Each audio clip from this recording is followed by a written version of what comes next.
اعوذ باللہ من الشیطان الرجیم بسم اللہ الرحمن الرحیم یا ایہا الذین آمنوا ان جاءکم فاسق بنبأ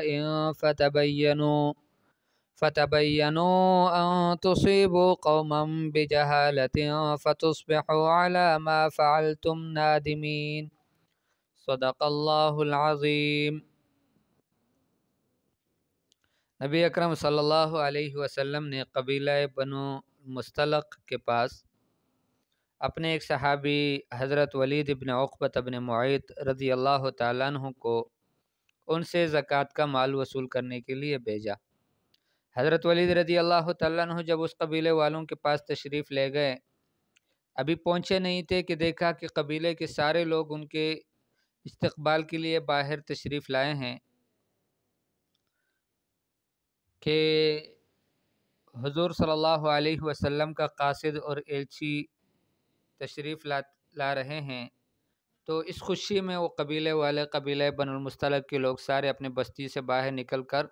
ان کے استقبال کے لیے کھڑے ہو گئے۔ ادھر حضرت ولید رضی اللہ تعالیٰ عنہ کے دل میں بات آئی اور وہ یوں سمجھے کہ شاید یہ لوگ مجھ سے لڑنے کے لیے نکلے ہیں، اس لیے کہ کتابوں میں روایات میں آتا ہے کہ حضرت ولید رضی اللہ تعالیٰ عنہ کی اور اس قبیلے والوں کی پرانے جاہلیت کے زمانے میں کچھ آپس میں دشمنیاں تھیں،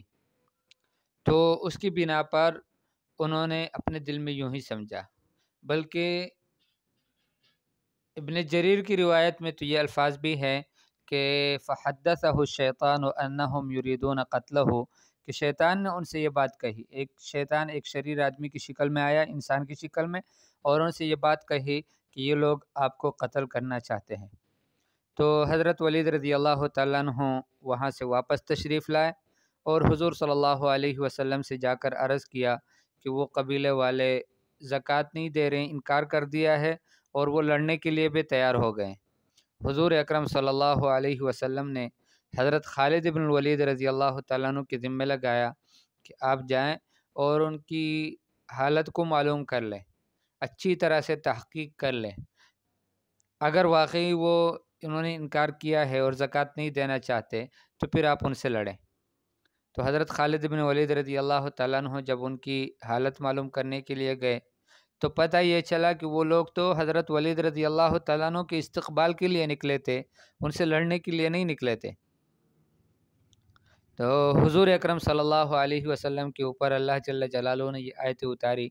کہ ایمان والو، جب تمہارے پاس کوئی فاسق کوئی خبر لے کر آئے تو اس کی تصدیق کیا کرو۔ اب یہاں پر یہ جو فاسق کا لفظ ہے یہ صحابی رسول صلی اللہ علیہ وسلم کے لیے استعمال نہیں ہوا،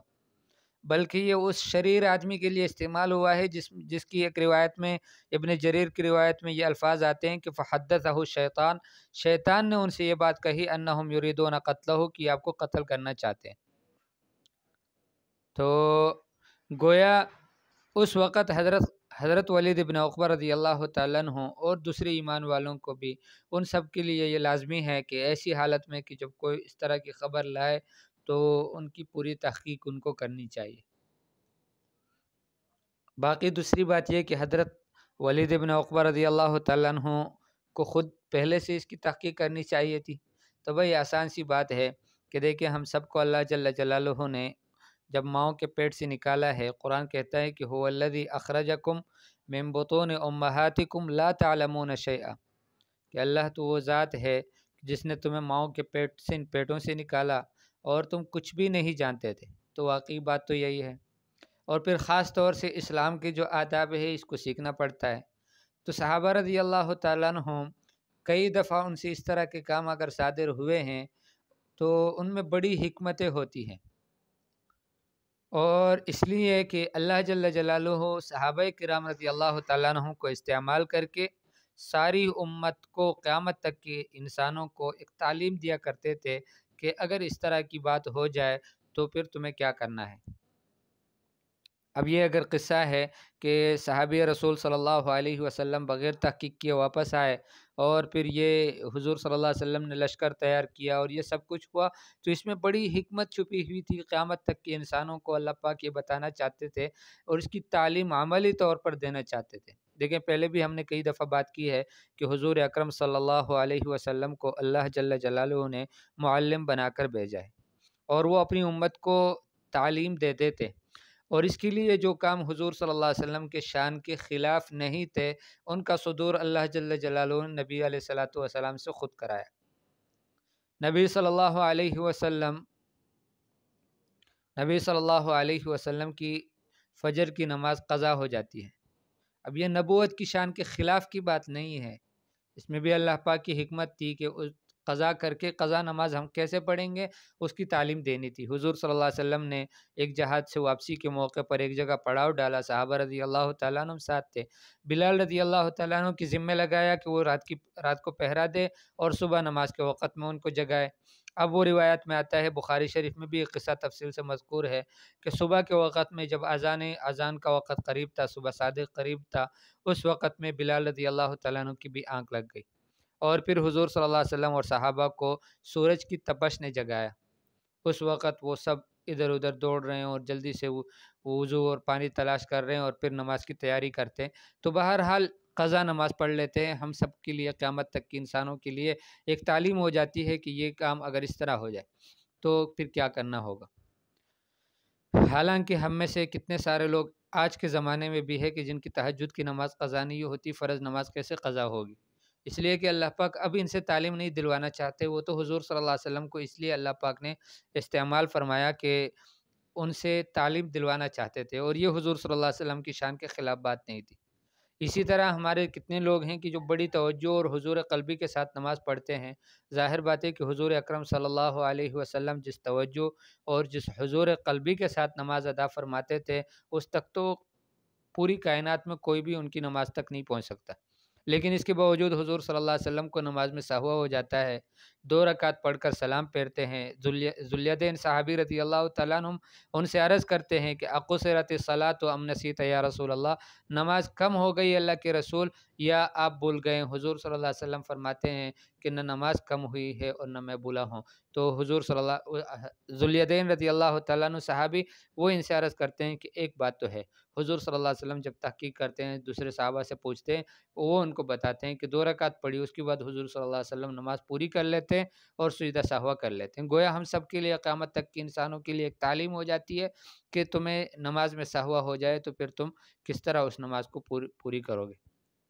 اس طرح حضور صلی اللہ علیہ وسلم سے متعلق بہت سارے احکام ہیں کہ جو اللہ جل جلالہ نے جن کا صدور حضور صلی اللہ علیہ وسلم کی شان کے خلاف نہیں تھا، ان کا صدور تو حضور صلی اللہ علیہ وسلم سے خود کرایا، لیکن کچھ چیزیں ایسی تھی کہ جن کا صدور حضور صلی اللہ علیہ وسلم کی شان کے خلاف تھا، شان نبوت کے مناسب نہیں تھا، اس کے لیے اللہ جل جلالہ نے صحابہ رضی اللہ تعالیٰ عنہ کی مقدس جماعت کو اور معزز اور مکرم جماعت کو اللہ پاک نے اٹھا لیا اور ان کا اختیار کر لیا کہ ان میں سے کچھ صحابہ رضی اللہ تعالیٰ عنہم سے اس طرح کے اعمال صادر کرا دیے کہ جس کی وجہ سے وہ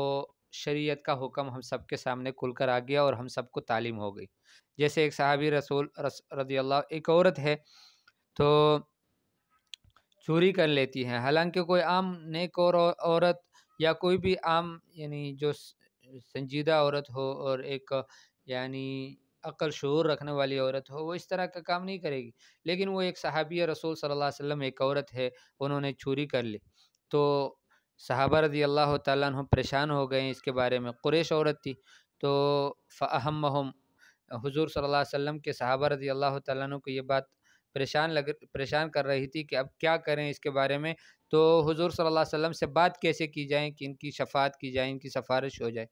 تو کہا کہ کس کو تیار کرے حضور صلی اللہ علیہ وسلم سے بات کرنے کے لیے۔ صحابہ نے کہا کہ یہ بات تو حضرت اسامہ رضی اللہ تعالیٰ عنہ کر سکتے ہیں، اس لیے کہ یہ حب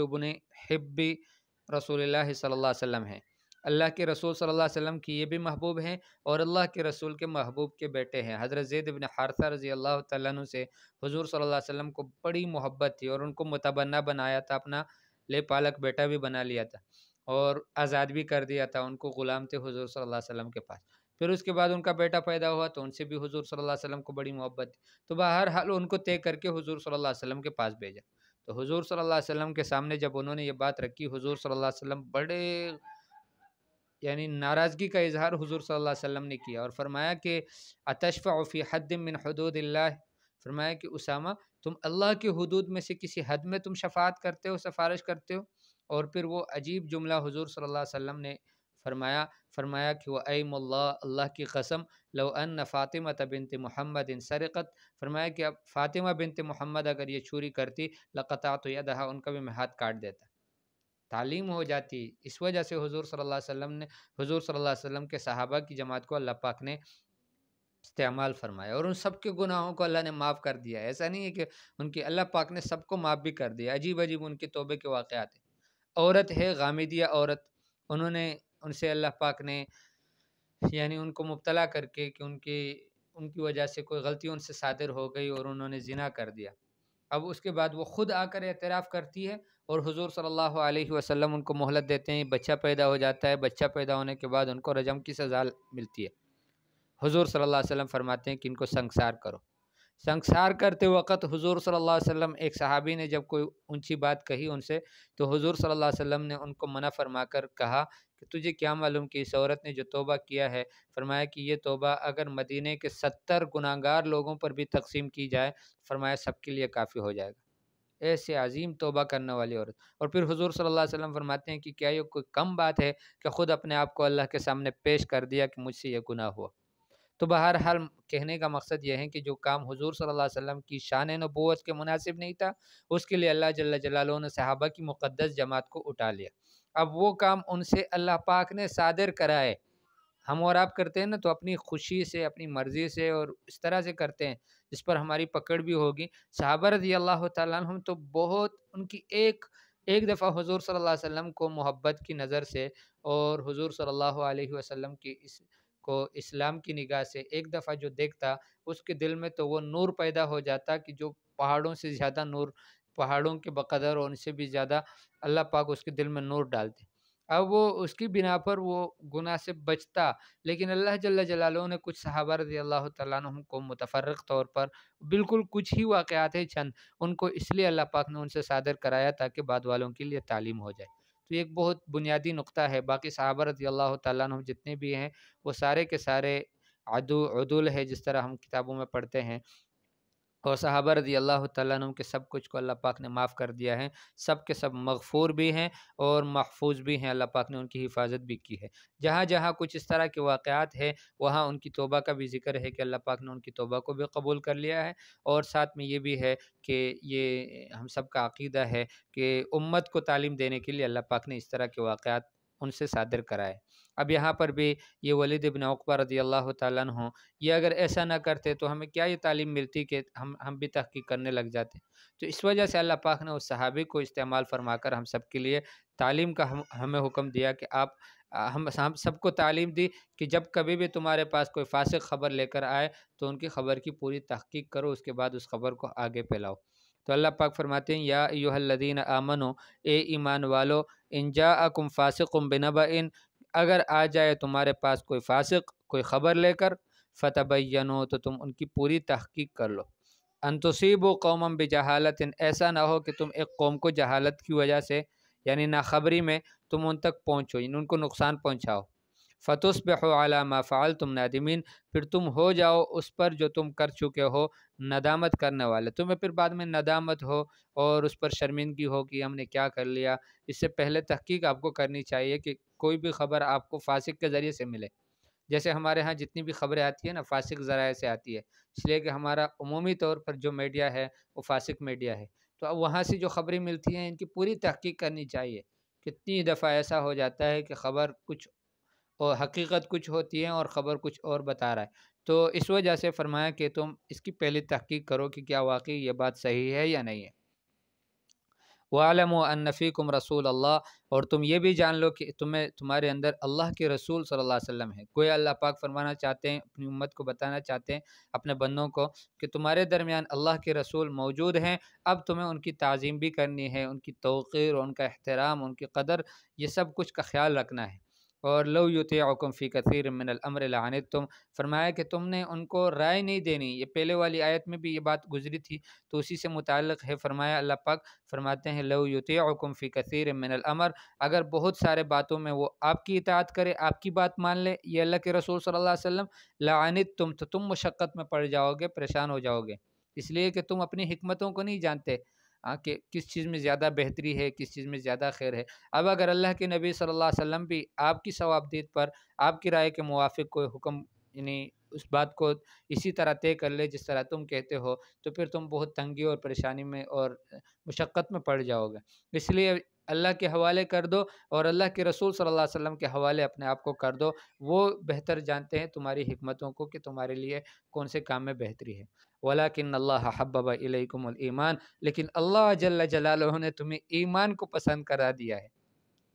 تمہیں اللہ جل جلالہ نے ایمان کی محبت نصیب کی ہے، تمہیں ایمان پسند آ گیا ہے۔ وَزَيَّنَهُ فِي قُلُوبِكُمْ، اور اس ایمان کو خوبصورت کر دیا ہے، مزین کر دیا ہے تمہارے دلوں میں،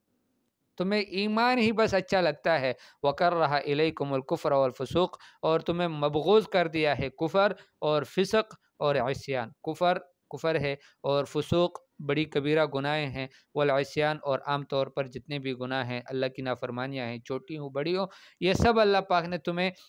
مبغوض کرا دیا ہے۔ یہ اللہ جل جلالہ صحابہ کو سرٹیفکیٹ دے رہے ہیں کہ تم تو وہ جماعت ہو کہ اللہ پاک نے تمہیں ایمان کی محبت نصیب کی ہے، اور پھر اس ایمان کو تمہارے دلوں میں خوبصورت بنا کر مزین کر کے تمہارے دل میں بٹا دیا ہے۔ وَكَرَّهَ إِلَيْكُمُ الْكُفْرَ وَالْفُسُوقَ، اور تمہیں تمہارے دلوں میں نفرت ڈال دی اور کراہت ڈال دی ہے کفر کی اور فسق و فجور کی اور عصیان نافرمانیوں کی۔ اولئک هم الراشدون، یہی لوگ تو ہیں کامیاب ہدایت یافتہ۔ اولئک، یہی ہے یعنی یہ ان صفات والے لوگ ہیں، ہم الراشدون، کہ جن میں یہ صفات ہو، فرمایا کہ وہی ہے کہ جو راشد ہے اور وہ ہدایت یافتہ لوگ ہیں۔ فضلا من اللہ و نعما، یہ سارا کا سارا کچھ جو تمہیں نعمت ملی اور یہ جو تمہیں ایمان کی محبت ملی، تمہارے دلوں میں ایمان کو مزین کر دیا گیا، تمہیں کفر اور فسق اور نافرمانیوں سے، اللہ کی معصیت سے، ان سب سے تمہیں جو نفرت پیدا ہو گئی، یہ سب تو اللہ کی طرف سے فضل مہربانی ہے، ونعمتاً، اور اللہ کی طرف سے ایک نعمت ہے۔ واللہ علیم حکیم، اور اللہ جل جلالہ جاننے والے ہیں، حکمت والے ہیں۔ اللہ جل جلالہ ہم بھی دعا مانگے کہ اللہم حبب الینا الایمان وزینہ فی قلوبنا وکرہ الینا الکفر والفسوق والعصیان واجعلنا من الراشدین، وصلی اللہ تعالی علی خیر خلقہ محمد وآلہ واصحابہ اجمعین برحمتک یا ارحم الراحمین۔